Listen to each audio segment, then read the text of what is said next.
Today we're conducting the CEO Dialogue virtually. I'm at IMD in Lausanne, and my guest Stefan Larsson is in New York, where he is the CEO of American fashion powerhouse PVH. Some of you may not know the name PVH. The company started in 1881 with very humble beginnings, mending and selling shirts for coal miners in Pennsylvania. Today, PVH is one of the world's largest fashion companies with over $7 billion in revenues, 33,000 employees, and of course, orders of magnitudes more of subcontractors and partners, and operations across 40 countries. What you certainly know is some of the brands of the PVH group, including Calvin Klein and Tommy Hilfiger. Prior to joining PVH, Stefan was CEO of Ralph Lauren, another iconic company in the fashion world. Before that, he served as the president of Old Navy, a division of Gap, where he helped to deliver 12 consecutive quarters of profitable growth. And yet earlier, Stefan had started his career at H&M, where he held multiple leadership roles over the years, was ultimately a member of the global leadership team, helped expand operations from 12 to 44 countries, and in the process, multiplying revenues almost sixfold from about 3 billion to about 17 billion. Stefan, a warm welcome to you, and many thanks for taking the time to be with us. Thank you, Jean-François. Thanks for taking the time. You have been quoted as saying that growing up, you kind of felt unfashionable because you grew up in a small Swedish town that was apparently behind the curve in fashion trends.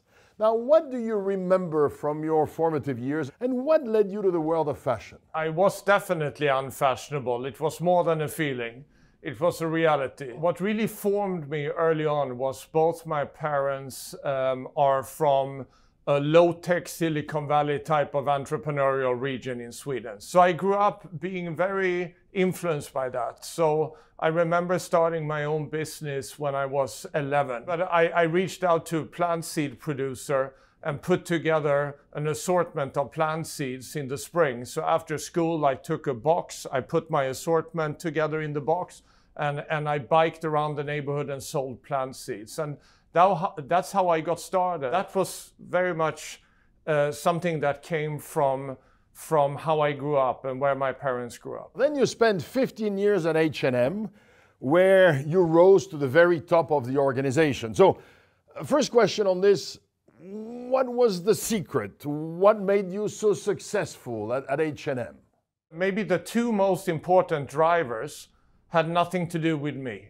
So the first one is the company worked as a startup or a very entrepreneurial growth company, even though it was fairly big. The chairman was always saying H&M should always feel like we as a team fit in one hand. So I had the benefit of coming into a very entrepreneurial organization, then connecting to my background as an entrepreneur. It made me feel very much at home. And then the culture was such as the best idea won. So it didn't matter if you had spent 6 months or 6 years or 25 years, you were equally listened to. And then thirdly, what connects to me, I've always been very curious. I've always been very focused on how to create something with impact. Obsessively focused on what creates impact. In every single role I've had, I always looked at what are we here to do?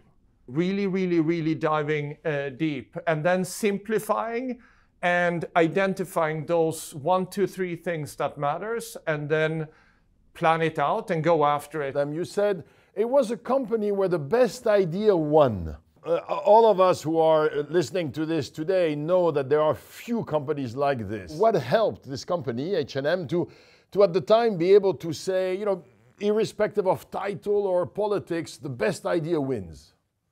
Thinking back on that, to try to distill and understand, to replicate that, and I believe there are a few factors. One being it was a publicly traded company at the time as well, but it was family controlled. So there was a very strong leader, almost entrepreneurial founder type leader, and who had no other interest than the best possible work, and who was very active, always challenging, always debating, and then had a very good feeling of creating leaders and picking leaders that live those values.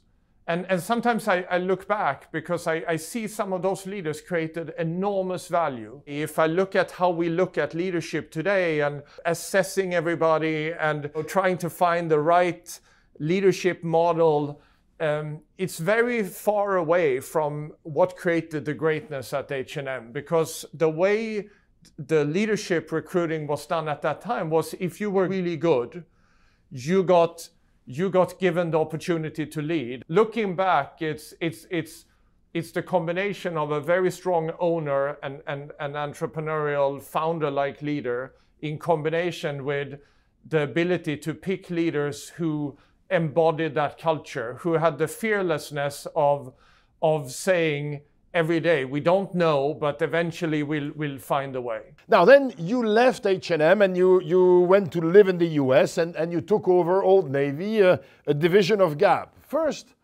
what led you to leave H&M and then why the US? I spent 15 years being a part of the team growing H&M from 3 to 17 billion and 23% operating profit at the time. And I had this urge to lead. And at that time, the son of the chairman had become CEO. I worked next to him. I started realizing that if I want to lead a company by myself as the CEO or president, I have to replant myself. And then next to that, I always dreamt of America, always dreamt of the possibilities of building companies in America. So those two things intersected 15 years in. And then I took the leap of faith. Old Navy was in a very tough situation. It was a turnaround and yes, much more work than what I had anticipated from the outside. But clearly something that if I wouldn't have made that decision, I wouldn't have had the experience and the career I've had so far. You were incredibly successful at Old Navy. One article that analyzed your success said, and I quote, "Using what he learned at H&M, he did a better job at supply and demand. ... He realized that people who want to buy cheap clothes still want to look good." What made you so successful at Old Navy?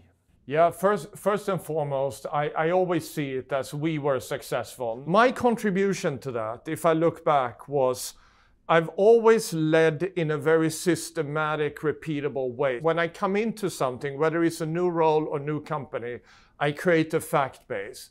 I map out all the facts. So I create this shared understanding of here is where we are. If we know where we are, it's a pretty good starting point. Especially, it doesn't really matter if we are here, here, or here.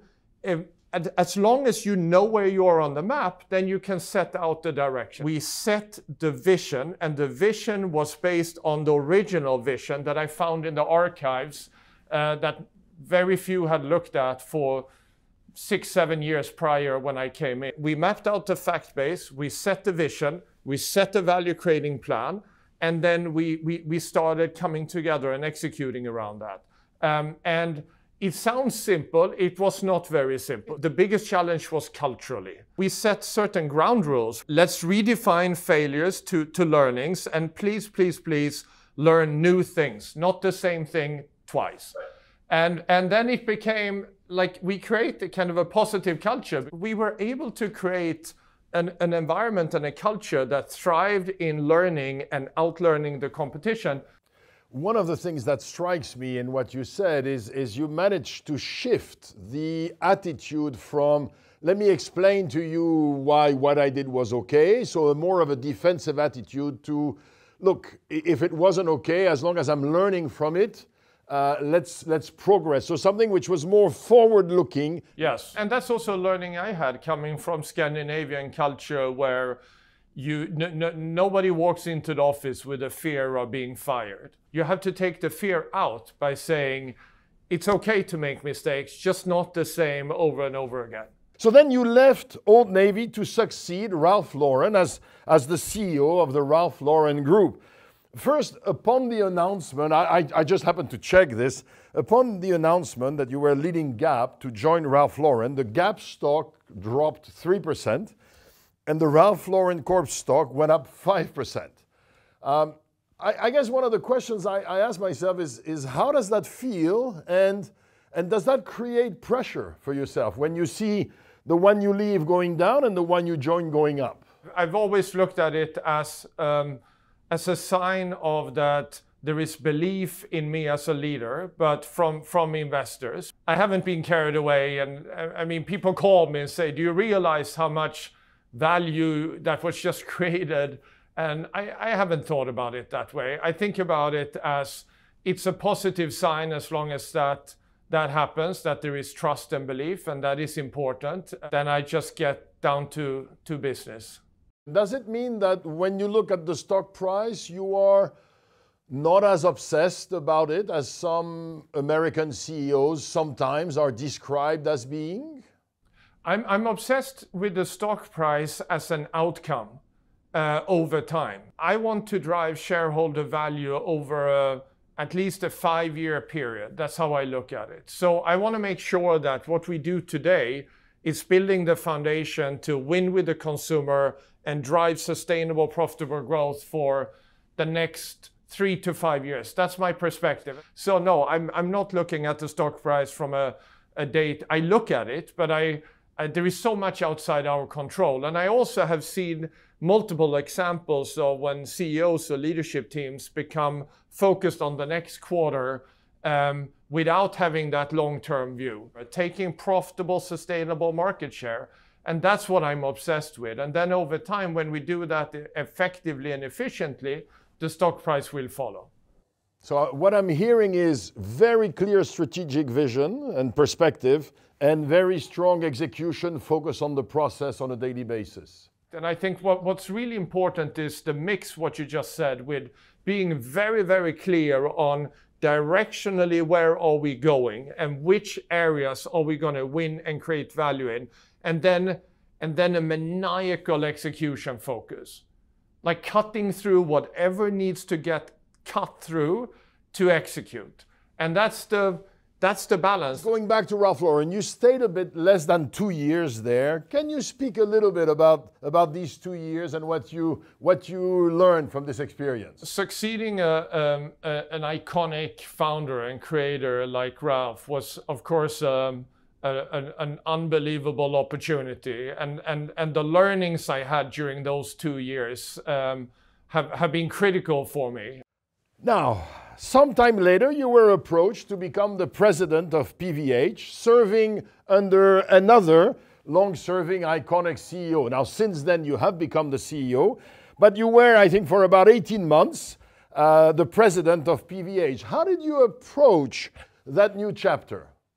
My approach to coming into PVH was, here is a company, to your point, one of the largest fashion groups in the world, 140 years old, 100 years traded on the New York Stock Exchange, the only apparel company on the New York Stock Exchange traded for 100 years. So there is this enormous legacy and strength, but there is also an enormous possibility to connect into the future. Why? Because what I saw in my journey was the traditional barriers of entry in the fashion industry have come down. Anybody can start a fashion brand, but it's never been harder to cut through the noise and build the next Calvin Klein, Tommy Hilfiger, or Ralph Lauren, or Levi's, or Nike. So then I looked at PVH, and PVH, we have Tommy Hilfiger and Calvin Klein, 2 of the top 6 brands in the world of fashion. And if we can leverage the scale and the resources behind those and connect those to where the consumer is going closer than any time before, we have a fantastic opportunity. Coming back to your question, so how did I more practically approach it? Well, Manny Chirico, my predecessor, he built the company from $1 to $10 billion. So when I came in and we had a long-term transition, I took the opportunity to learn from him.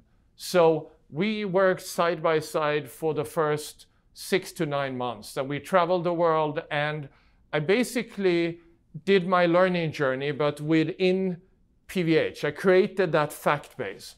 And then Manny and I got aligned on that fact-based. And then I started building the plan for our next growth chapter. It's of course tricky because you're coming into somebody else's company. And yes, you're supposed to be the next CEO, but you are not when you come in. So I think it's similarly to coming into H&M right out of business school. You come into a team of experienced creatives and you can't take yourself too seriously, but you have to, your mindset is, I'm here to learn, I'm here to help out, I'm here to create value, I'm here to make you better. And that attitude has been helpful throughout my career. And I think that's the humility piece is important, but then using facts as the bridge from where we are to where you want to go and taking the emotions out of it. What do you mean, taking the emotions out of it? I mean that sometimes as leaders, we have a tendency to, and we are guided and we create value by our intuition. But what I found is that we all have our own set of superpowers or intuition. And if we speak directly from those, intuitively, emotionally, it tends to be more difficult to get alignment. But if you put the facts on the table, it becomes less emotional. And then suddenly you can come into a company like I did when Manny, my predecessor, had built from 1 to 10 billion. Unbelievable job. But my job is to create the foundation for the next chapter. So unavoidable, I had to say, Manny, from a fact-based perspective, here are all the strengths I see, and here are all the opportunities. But if I wouldn't have had that as a fact base, it would have been much more tricky. That's what I mean. Now, 18 months later, the CEO is promoted to the chairman of the board position. You become CEO and you have very clear and explicit goals. One of these clear priorities is speed. So you've said, for example, that the COVID crisis has shown us why it's important to be fast and also how sometimes we can be even faster. But most organizations, at least the ones I've met over the years, are not always very fast. So in your experience, what are the obstacles to speed and how does one go about removing these obstacles to accelerate the pulse of the company? The only benefit from COVID that I see is that it pushed us as big companies to really redefine what's possible. Because the consumer went from one day to another, because of COVID restrictions, stopped shopping in our stores, physical stores, 100%. So if you were to have done a business game with us and said, Stefan, next chapter is 85% of your stores are going to be closed for an unforeseeable future, then I would have said, and the whole management team, Jean-François, it's not realistic, we are wasting our time. What happened? We more than doubled over the last 18 months, more than doubled our e-commerce penetration.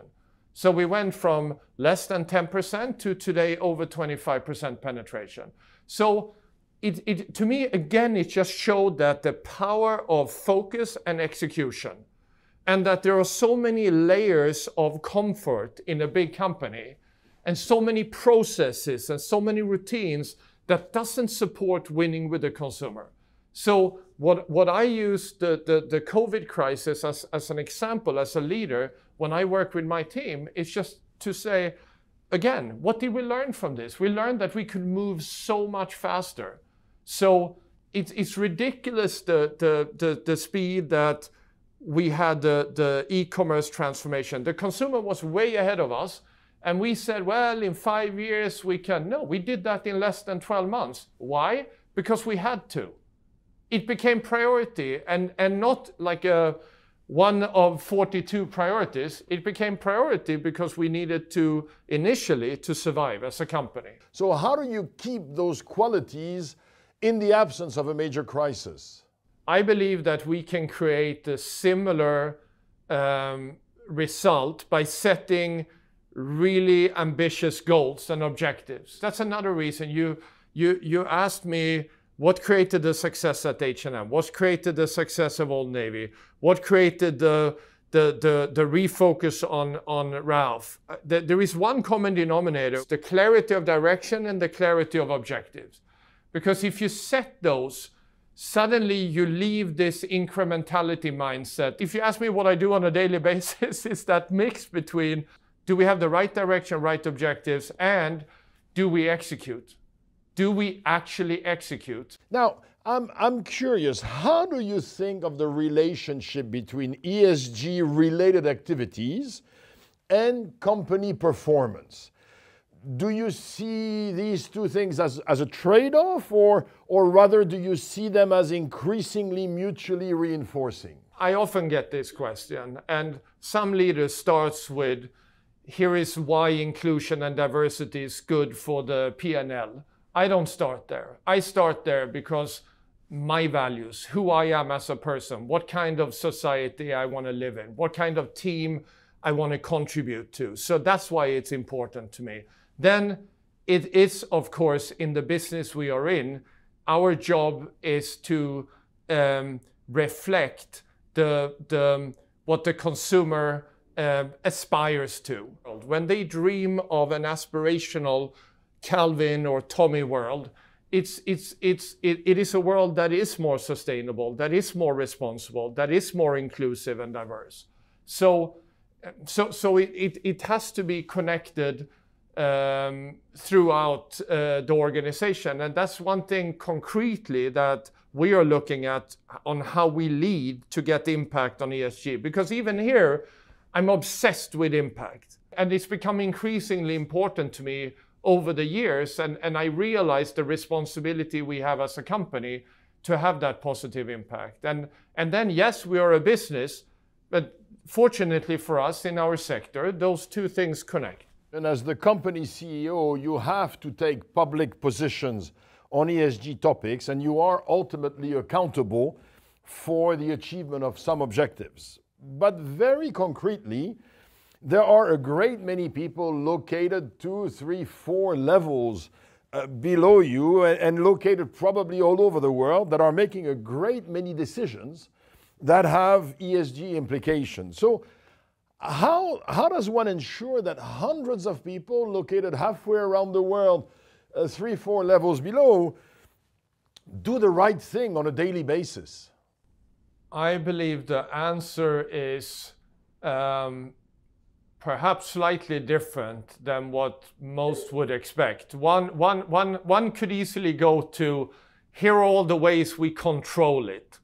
I would like to start with saying, here is our common values, and we set that tone from the top.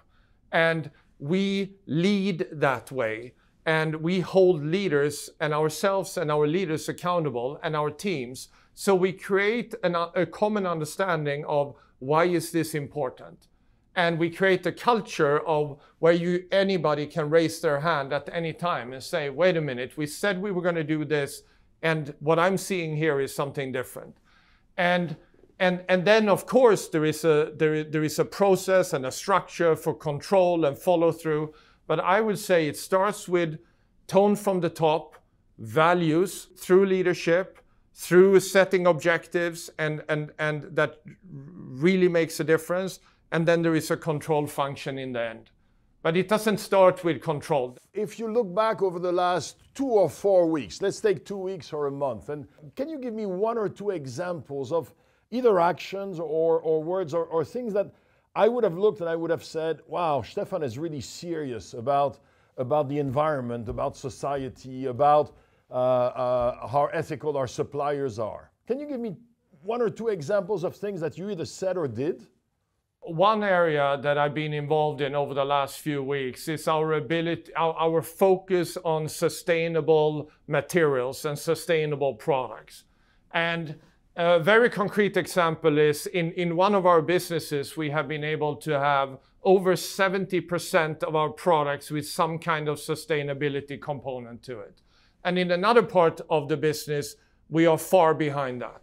So I leaned in there and I wanted to have a conversation, and I wanted to personally understand, and I wanted to share that understanding, everybody to have that understanding on the management team of saying, how can we have 70% of the product sustainable and much less here. Yes, we can explain all the reasons why, again, like why we don't, but what would it take to get the whole company up to 70% plus in sustainable products?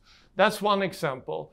We did VPPA, which is we commit to buy sustainable electricity. We sign a contract, a commitment over a number of years to buy an output from a sustainable energy source. And that commitment enables that investment. And that is something that I've been leaning into. One of our board members have done this in the tech sector. So I personally called him when I heard it from our team that we had the opportunity to offset 40% of our footprint with this, and it's real impact. Then again, I get going. And then I call my board member and say, I heard you have done this for Google and Microsoft, and do you mind leaning in with the team and pressure testing it in every way you can, because I want to have a decision in 2 weeks. And he got really excited, he did it, and we got the decision. And then of course my question is, why only 40%? Why can't we have 100%? That's another example of like, it has to be tangible, it has to be real. Instead of speaking about being on conferences, speaking about sustainability in general, I want to land that VPPA, and I want to do it in 2 weeks. And when we do it and I realize the benefit, I'm like, wait a minute here, we could offset 100%. Why aren't we doing that? So that's just 2 concrete examples. The fashion industry is pretty brutal, and the public tastes can be fickle, fast changing. How do you ensure that you remain resilient, patient, compassionate, incredibly energetic all the time? How do you manage yourself? It's an ongoing journey, Jean-François. It's an ongoing journey. I believe that over the years I've become increasingly aware of what you just laid out as a really important part of being a CEO. Like, how do you stay in the game? How do you keep that energy? How do you take care of yourself as much as you take care of trying to take care of the company and the team? So family is important to me. I'm trying to, when I'm home, when I spend time with my wife and our 3 kids, I try to be completely present. And then, yes, I have to work almost every day, but I can do it in a way that I'm not walking around in the kitchen with the family with my AirPods on speaking about business. When I'm there, I'm there. Then I've realized simple things like if I cut down on sleep less than 6 hours per night, it's a very bad idea. It's not helpful. If I don't work out on a regular basis, it's a very bad idea. So I've started to become more and more conscious about and track myself and sense. It's like, wait, did this, what happened with my energy today? And then I look back and say, wait a minute here, I haven't slept well and I skipped working out because I wanted to push these things in. And then I take a step back and correct. So it's less about not falling down. It's more about I become better at catching myself when I fall down and get back and take my well-being as serious as I need to take it. My personal contribution is tied to the things you introduced, which is my ability to stay optimistic, my ability to drive, my ability to channel energy. So, but it's not about, at least not from my journey when I speak with other leaders, it's not you're living some kind of super man or superwoman life. It's not, no, it's about you just get better at catching when you fall. Right. One of the things we say sometimes at IMD is you cannot give the energy you don't have. And so managing your own energy indeed is critical. Stefan, you've come a long, long way since the Hanken School of Economics and Business Administration, where you studied some 25 years ago. If you and I had been students there at the time, would I have known back then that you would become so successful? Was it always clear in your head or in your colleagues' heads? Probably not. It's because it's a yes and no. You could see at that time that I was studying full time. I was running 2 businesses. super curious. When I went into something, it was all about impact there as well. So I think part of what made me effective and successful as a leader, you could see part of that. But then coming back as well to the environment, and that I made the choice to join H&M based on, I didn't fully know what they were doing, I didn't fully know them, but I bought into the culture, the vision, and I was lucky to get into an environment that gave me the opportunity to get into the fashion industry. And without knowing that part of my superpowers is to connect creative consumer-facing visions with business engines. Part of that is just luck, and that I came into a company that was entrepreneurial. I came into leaders that believed in me. That's also something really, really important.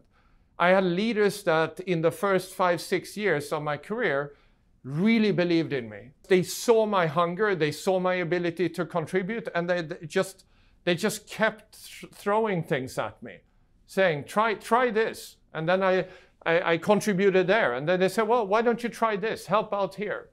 And if I wouldn't have had the environment or the leaders in the first 5 years, I probably wouldn't have the career I've had so far. Let's assume that we were buddies then, we lose track of one another, and we find one another again 25 years later at one of those graduation anniversary weekends.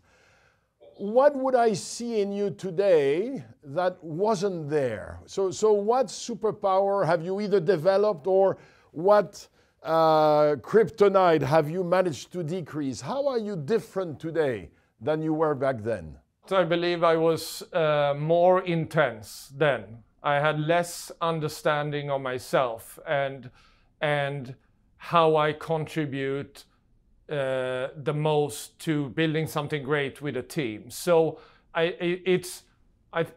believe I pivoted a few years into my career. I realized I went from, I want to prove that I can do this, to no, that's not half as fun as getting a team around a vision and empower that team, create the foundation, the environment for that team. I believe you will probably find me 25 years now later, a little bit more humble, a little bit more listening, and much more interested in what's going on outside of me. I'm not in it for me. I'm in it to see how can I use what I've been given to contribute, to create something great and maximize our positive impact. So that's my sense, and I think it's a 25-year continuous learning about myself and what's meaningful to me and how I can create a positive impact.